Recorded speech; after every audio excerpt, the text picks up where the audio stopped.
क्या महाभारत सिर्फ एक कहानी है या फिर इसके पीछे सच में कोई रियल हिस्ट्री छुपी हुई है?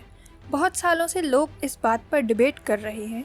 कुछ लोग कहते हैं कि महाभारत सिर्फ एक धार्मिक ग्रंथ है, लेकिन कुछ ऐसे क्लूज भी मिले हैं जो दिखाते हैं कि शायद महाभारत का कनेक्शन रियल प्लेस और रियल इवेंट से हो सकता है। आज हम बात करेंगे महाभारत के 10 ऐसे क्लूज के बारे में जो इस महान कहानी को और भी ज्यादा इंटरेस्टिंग बना देते हैं। तो चलिए वीडियो शुरू करते हैं।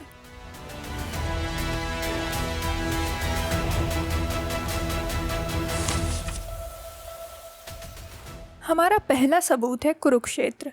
कुरुक्षेत्र आज भी मौजूद है। महाभारत की सबसे फेमस प्लेस है कुरुक्षेत्र। और सबसे इंटरेस्टिंग बात यह है कि कुरुक्षेत्र आज भी हरियाणा के एक रियल जगह के रूप में मौजूद है। महाभारत में इसी जगह को उस महान युद्ध का मैदान बताया गया है जहां पांडव और कौरव लड़े थे। यहाँ पर ब्रह्म सरोवर और ज्योतिसर जैसी जगहें भी हैं जिसे लोग महाभारत से जोड़ते हैं। सदियों से लोग इस जगह को पवित्र मानते आए हैं। अगर महाभारत झूठ होती तो इतनी एग्जैक्ट जगह का इतने सालों से फेमस होना थोड़ा अजीब लगता है। इसलिए कुरुक्षेत्र को महाभारत का एक स्ट्रॉन्ग क्लू माना जाता है। हमारा दूसरा सबूत है द्वारिका का डूबा हुआ शहर। महाभारत में कृष्ण जी की नगरी द्वारिका का जिक्र मिलता है। पुराने ग्रंथों में भी लिखा है कि बाद में द्वारिका समुद्र में डूब गई थी।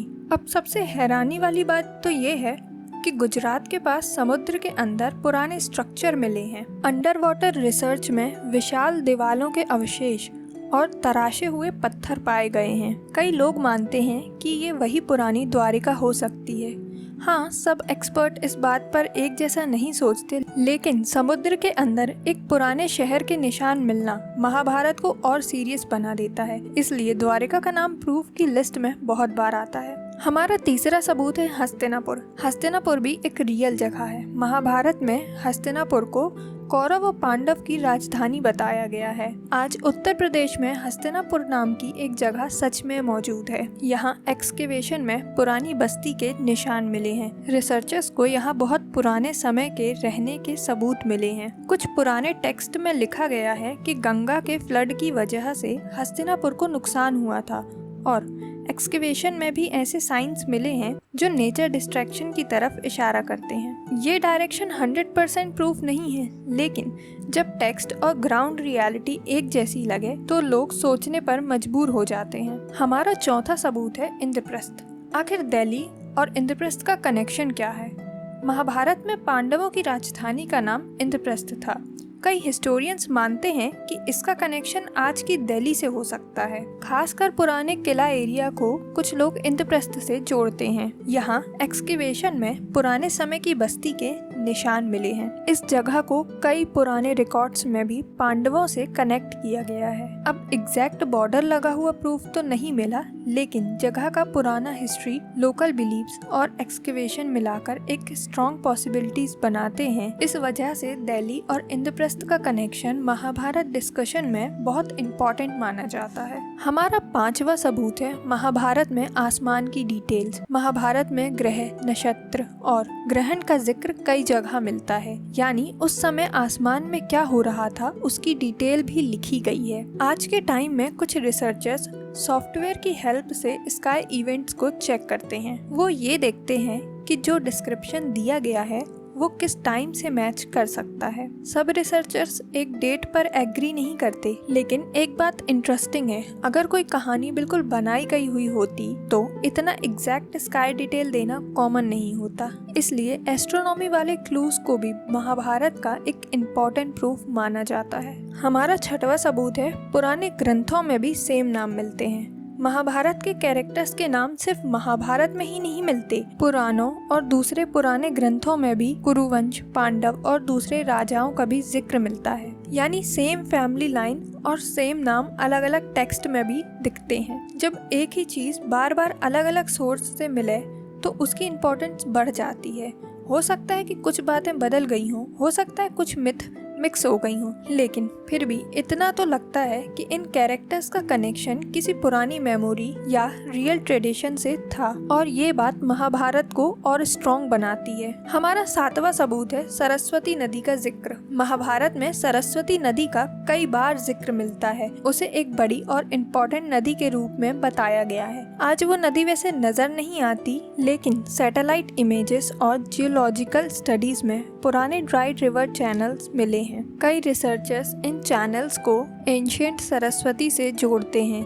ये बात बहुत इंटरेस्टिंग हो जाती है, क्योंकि अगर किसी ग्रंथ में एक ऐसी नदी की डिटेल हो जो बाद में गायब हो गई, तो इसका मतलब हो सकता है कि टेक्स्ट की रूट्स बहुत पुरानी हैं। इसलिए सरस्वती का जिक्र भी महाभारत के पॉसिबल प्रूफ्स में कनेक्ट किया जाता है। हमारा 8वां सबूत है युद्ध का रियल स्टाइल। महाभारत में युद्ध का जो डिस्क्रिप्शन दिया गया है वो काफी डिटेल्ड है।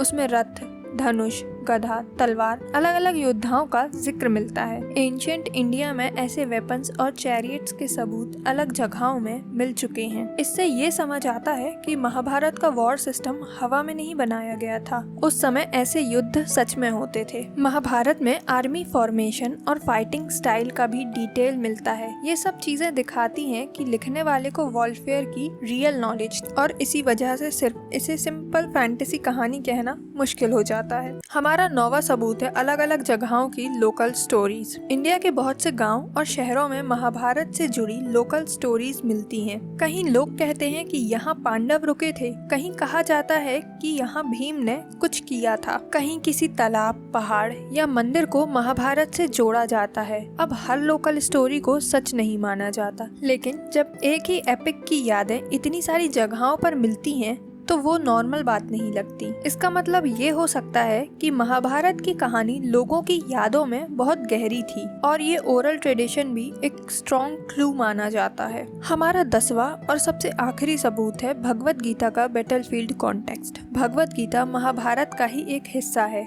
ये सिर्फ एक स्पिरिचुअल टीचिंग नहीं है। इसका पूरा सीन बैटलफील्ड के बीच का है। अर्जुन युद्ध के बीच में कंफ्यूज हो जाते हैं, तब कृष्ण भगवान उन्हें ज्ञान देते हैं। इसमें फैमिली कॉन्फ्लिक्ट, राजनीति, ड्यूटी और वॉर सब एक साथ दिखाते हैं। ये चीजें इस कहानी को और भी रियल फील देती हैं। महाभारत में इमोशंस भी रियल लगते हैं और पावर स्ट्रगल भी। इस वजह से भी बहुत लोग मानते हैं कि इसके पीछे कोई ना कोई रियल हिस्टोरिकल बेस जरूर रहा होगा, और यही बात महाभारत को इतना अलग बनाती है। तो ये थे महाभारत के 10 प्रूफ। हाँ, इनमें से कुछ चीजों पर आज भी डिबेट होती है, सब लोग एक ही बात नहीं मानते, लेकिन इतना जरूर है कि महाभारत को सिर्फ एक नॉर्मल कहानी कहकर इग्नोर करना आसान नहीं है। रियल प्लेसेस, पुराने सबूत, एस्ट्रोनॉमिकल, लोकल ट्रेडिशंस और एंशिएंट टेक्स्ट सब मिलाकर इस कहानी को और भी ज्यादा मिस्टीरियस बना देते हैं। अब आपका क्या मानना है? क्या महाभारत रियल हिस्ट्री है या फिर हिस्ट्री और मिथोलॉजी का मिक्स? कमेंट करके जरूर बताना, और ऐसी ही वीडियोस के लिए चैनल को सब्सक्राइब करना मत भूलना। मिलते हैं नेक्स्ट वीडियो में।